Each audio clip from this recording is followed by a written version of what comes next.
Olá e sejam bem-vindos a mais um vídeo da opinião, desta vez sobre as duas últimas obras que eu li durante o mês de fevereiro.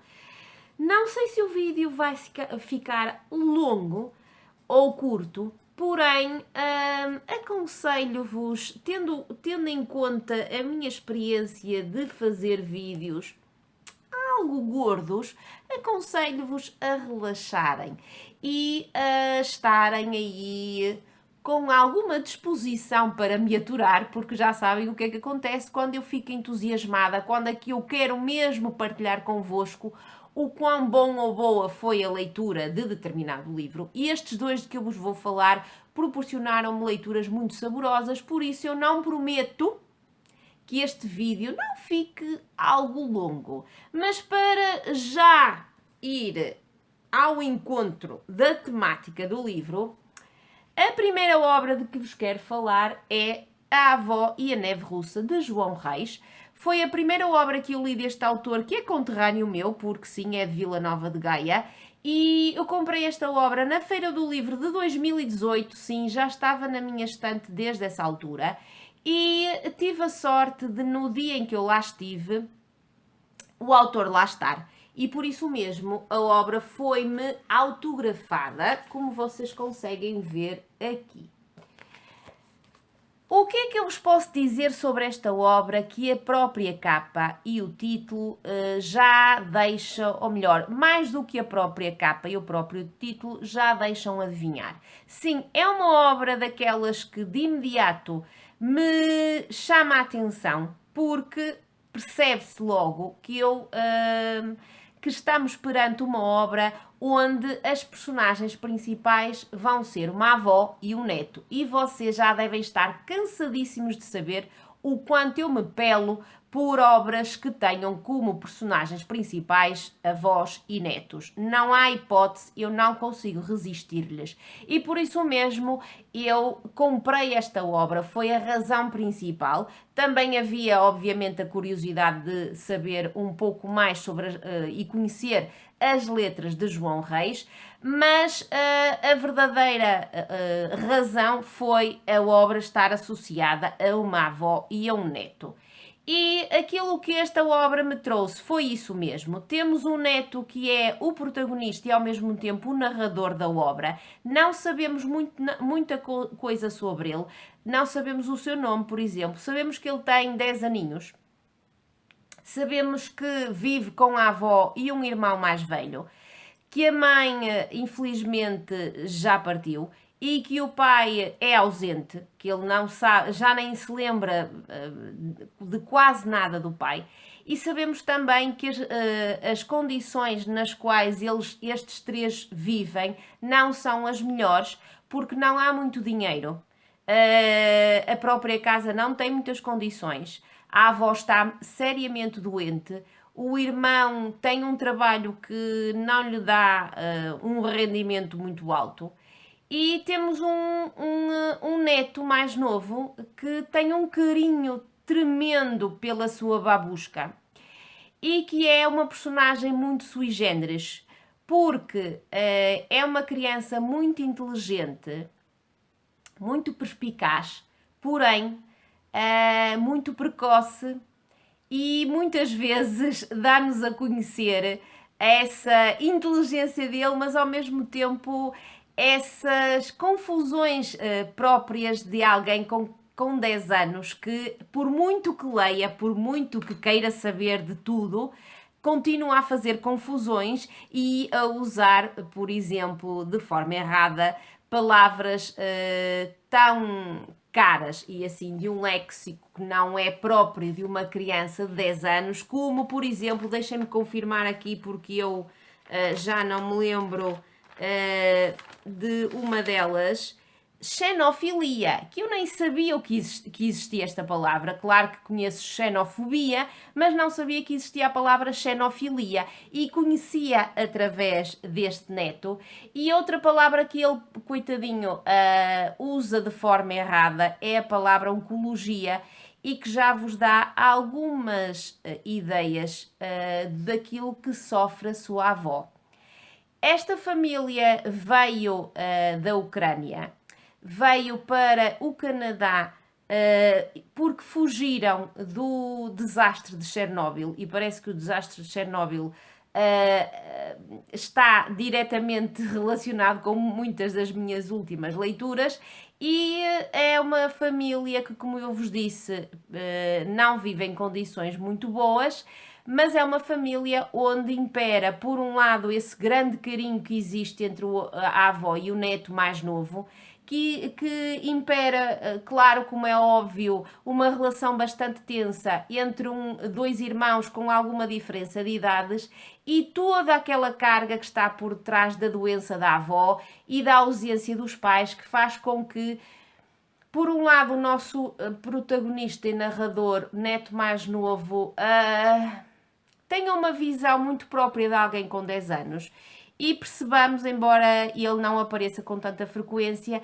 que muito do que está por trás dos comportamentos do irmão mais velho se deve a toda essa carga emotiva, familiar, problemática, etc.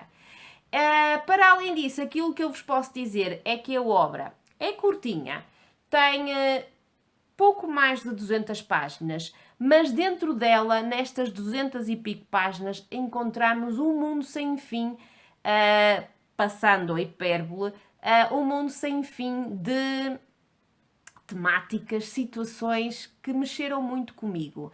Para além de, mais uma vez, estar em contacto com alguém que sofreu diretamente com as consequências nefastas do desastre de Chernobyl, temos uma criança que, para além dessa precocidade, dessa inteligência, etc., tem laivos de uma inocência que faz com que ele tenha uma visão muito própria, através daquilo que vai lendo e daquilo que a avó lhe vai contando, sobre o que são as grandes diferenças entre o comunismo e o capitalismo, sobre aquilo que foi a Segunda Guerra Mundial, o Holocausto, o antissemitismo. Temos também uma visão muito própria e muito inocente de alguém que tem que lidar diariamente com a doença grave da avó e não sabe lidar muito bem, porque, por um lado, não tem as ferramentas que um adulto poderia ter, ferramentas emocionais e não só, mas, por outro lado, que não consegue ainda muito bem perceber o quão grave é a situação da avó, mas que ao mesmo tempo percebe e tenta levar a cabo ações drásticas e radicais para tentar ajudar a sua avó. Isto é aquilo que eu vos posso dizer sobre esta obra. Foi uma obra que mexeu muito comigo, apesar de não estar escrita, e isso também já estava à espera, tendo em conta quem a escreveu, não estar escrita de uma forma muito emotiva, que leva muito à emoção. Está tudo muito nas entrelinhas, muito subliminar, e por isso mesmo não foi uma obra que me tenha emocionado muito, mas que no final deu cabo de mim, por tudo aquilo que eu não vos posso contar, mas que, apesar do contexto e apesar do estilo e apesar da forma como o autor nos conta essa parte final não estar muito diferente de tudo o resto que estava para trás, mas tudo aquilo que acontece, apesar de não nos ser dito de uma forma muito emotiva, levou-me às lágrimas. É impossível nós não derramarmos lágrimas perante tudo aquilo que acontece na parte final da obra. O que é que eu vos posso dizer mais? Dou-lhe 9 em 10. Não lhe dou a nota máxima porque achei que uma das ações que o neto levou a cabo e que arrastou mais alguém que era seu amigo, achei um bocadinho, como é que eu ia dizer, um bocadinho exagerado, pronto. Mas tudo o resto é maravilhoso, sobretudo conhecer a relação entre esta avó e este neto, e conhecer este neto que é maravilhoso, que tem de tudo um pouco, tem muita inteligência, tem uma riqueza de léxico que ele gosta muito de partilhar com todos, sobretudo com a avó para a deixar orgulhosa. Que tem que adora anotar em pedacinhos de papel citações que ele vai lendo e que acha que são importantes para a vida dele ou que poderão ser importantes para a vida dele, de alguém mesmo muito precoce, porém, e esta palavra porém tem muita importância na obra, porém, alguém mesmo muito inocente, alguém que não deixa de ter 10 anos, por muito que nós às vezes nos esqueçamos disso por causa dessa inteligência, dessa riqueza de léxico e dessa precocidade que a criança demonstra. 9 em 10, eu recomendo vivamente. Sei que as restantes obras do João Reis se afastam bastante desta temática e mesmo do estilo, mas eu adorei e dou-lhe 9 em 10 e não posso deixar de recomendá-la vivamente, sobretudo a quem esteja interessado em conhecer um bocadinho mais de um autor contemporâneo português, que escreve muitíssimo bem, e também de alguém que, como eu, se pele pela temática de avós e netos. Ai, já estamos em 11 minutos de vídeo, eu só falei de uma obra. A última obra que eu li durante o mês de fevereiro foi esta. Foi uma releitura à qual se juntaram a Babi do canal Café com Bolachas e Chocolate. Ai, Babi, eu acho que é assim. E a Fernanda Brás, que é uma subscritora minha. Lemos esta obra em conjunto. Foi uma releitura que não foi muito coesa da nossa parte, porque a Babi está cheinha de trabalho na faculdade. Eu também não fui lendo isto com assim muita celeridade. E a Fernanda, umas vezes ia mais adiantada do que nós, depois já ia um bocadinho mais atrás. Ou seja, a nossa releitura não foi muito linear. Por causa da vida que não deixou, e ainda nos falta, como é que eu ia dizer, juntar-nos, entre aspas, para as considerações finais. Mas eu, como tinha tempo para gravar este vídeo, hoje estou a fazê-lo, e claro que eu não preciso de introduzir esta obra. Acho que toda a gente deve conhecer este clássico do século XX, brasileiro e não só.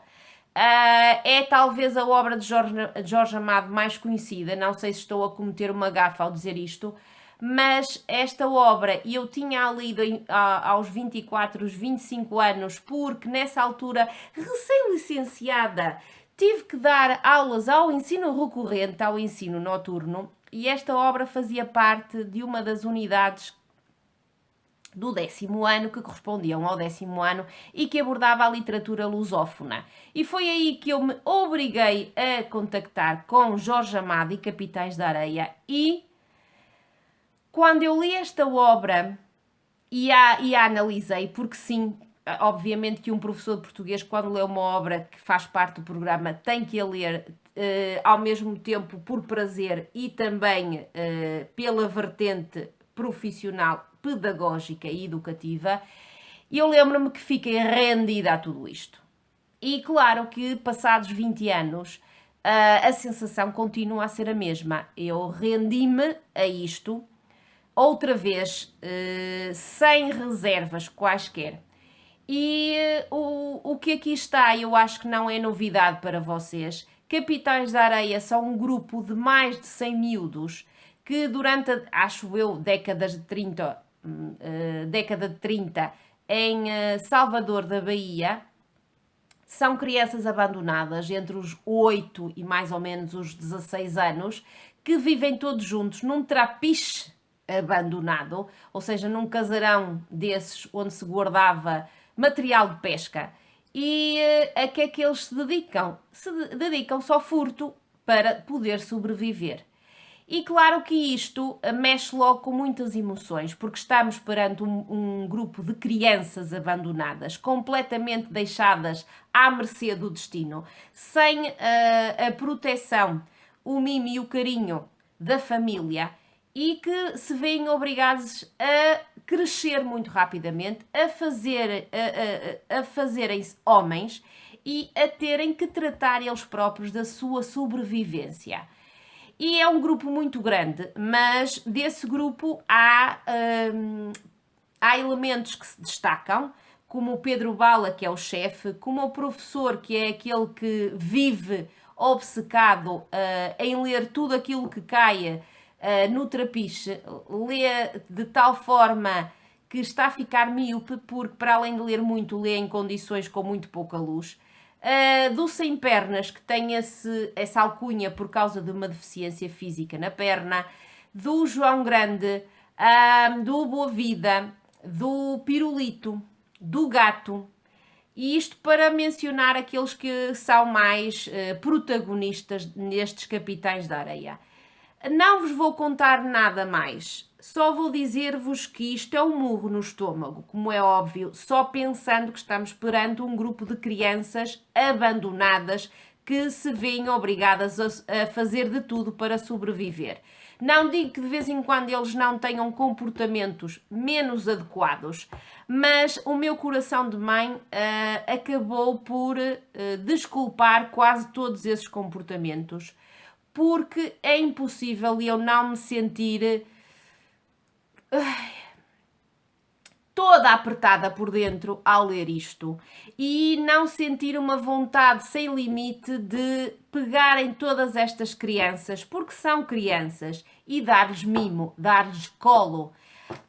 Claro que isto é o que mais de imediato nos chega enquanto leitores ao ler esta obra, mas também percebemos que a mensagem que está por trás desta obra é o mostrar uma realidade repleta de contrastes dos muito ricos e dos muito pobres e da clara simpatia que o narrador tem pelos pobres, porque todas as vezes que ele nos dá representantes das classes mais privilegiadas é para destacar as suas características mais negativas, tirando uma outra exceção que aqui aparece, mas essas exceções são aquelas que dão de alguma forma colo a estes Capitães da Areia.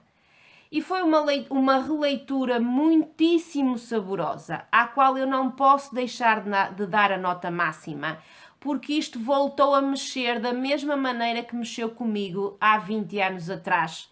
E tenho a certeza que um dia destes, mais tarde, eu irei regressar pela segunda vez a estes Capitães e a ficar mais uma vez com o coração apertado, ou seja, com toda eu apertada por dentro, a chorar e a querer ser mãe de todas estas crianças que aqui estão, dando-lhes aquilo que eles nunca tiveram, que a vida nunca lhes proporcionou, por muito que haja uma outra pessoa que os tente ajudar. Se vocês ainda não leram esta obra, têm mesmo que a ler. Ela está escrita num brasileiro muito informal, muito coloquial, nem que seja porque quase todos estes miúdos são analfabetos e por isso mesmo a linguagem que eles usam é mesmo uma linguagem muito informal, muito repleta de erros gramaticais e ortográficos não, mas percebem, erros de concordância, tudo aquilo que vocês acharem. E claro que isto num brasileiro de Salvador da Bahia. Mas mesmo assim percebe-se perfeitamente, o nosso cérebro, o meu pelo menos, começa logo a funcionar em brasileiro. E a sério, eu rogo-vos para lerem esta obra. Sei que as minhas compinchas também estarão aqui deste lado a recomendar isto sem reservas. A Babi também releu e ela é fanzaça destes meus meninos, ou destes nossos meninos, como ela diz, e por isso mesmo 10 em 10 e uma recomendação viva, mesmo daquelas obrigatórias, e que me faz mais uma vez concluir que reler é mesmo muito saboroso e que eu quero continuar a fazê-lo todos os meses, se assim a vida me permitir. Eu disse-vos que ia ficar um vídeo extremamente grande, mas não há hipótese de ser de outra forma quando estas obras foram tão saborosas e tão suculentas. Beijinhos, escrevam por favor aí nos comentários se ficaram interessados, se vão seguir as minhas recomendações, ou se pelo contrário já as leram, e se já as leram, digam-me aquilo que acharam das mesmas, e se me quiserem recomendar mais alguma obra, tanto de Jorge Amado como de João Reis, estejam à vontade. Agora sim, beijinhos, obrigada por terem ficado até ao final do vídeo e hasta la próxima vez! Tchau!